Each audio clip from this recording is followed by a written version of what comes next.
एक बार किसी ने स्वामी विवेकानंद जी से पूछा कि सब कुछ खोने से ज्यादा बुरा क्या है। स्वामी विवेकानंद जी ने जवाब दिया, उस उम्मीद को खो देना जिसके भरोसे हम सब कुछ वापस पा सकते हैं। एक विचार लो और उस विचार को अपनी जिंदगी बना लो। उसी विचार के बारे में सोचो, उसी के सपने देखो और उसी को जियो। हमें ऐसी शिक्षा चाहिए जिससे चरित्र का निर्माण हो, मन की शक्ति बढ़े, बुद्धि का विकास हो और मनुष्य अपने पैरों पर खड़ा हो सके।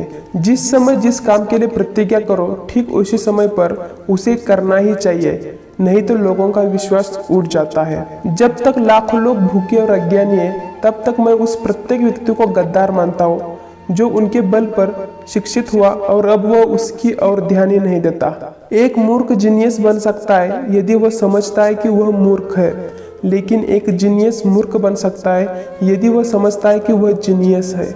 विचार इंसान को महान बनाते हैं और विचार ही इंसान को नीचे गिराते हैं। पहले हर अच्छी बात का मजाक बनता है, फिर विरोध होता है और फिर उसे स्वीकार कर लिया जाता है। स्वामी विवेकानंद बच्चों को दंडित करने में विश्वास नहीं रखते थे।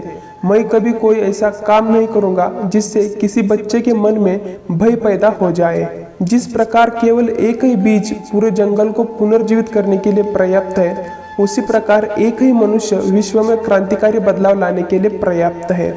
अपने में बहुत सी कमियों के बाद भी हम अपने से प्रेम करते हैं, तो दूसरों में जरा सी कमी से हम उनसे कैसे घृणा कर सकते हैं। अगर धन दूसरों की भलाई करने में मदद करे तो इसका कुछ मूल्य है, अन्यथा ये सिर्फ बुराई का ढेर है और इससे जितना जल्दी छुटकारा मिल जाए उतना बेहतर है। किसी मकसद के लिए खड़े हो तो एक पेड़ की तरह, जियो तो एक बीज की तरह, ताकि दोबारा उगकर उसी मकसद के लिए फिर से जंग कर सको। जमीन अच्छी है, खाद अच्छा हो, परंतु पानी अगर खारा हो तो फूल खिलते नहीं। भाव अच्छे हो, कर्म भी अच्छे हो, मगर वाणी खराब हो तो संबंध कभी टिकते नहीं है। युवा वही होता है जिसके हाथों में शक्ति, पैरों में गति, हृदय में ऊर्जा और आंखों में सपने होते हैं। परेड में पीछे मुड़ बोलते ही पहला आदमी आखिरी और आखिरी आदमी पहले नंबर पर आ जाता है। जीवन में कभी आगे होने का घमंड और आखिरी होने का गम न करे।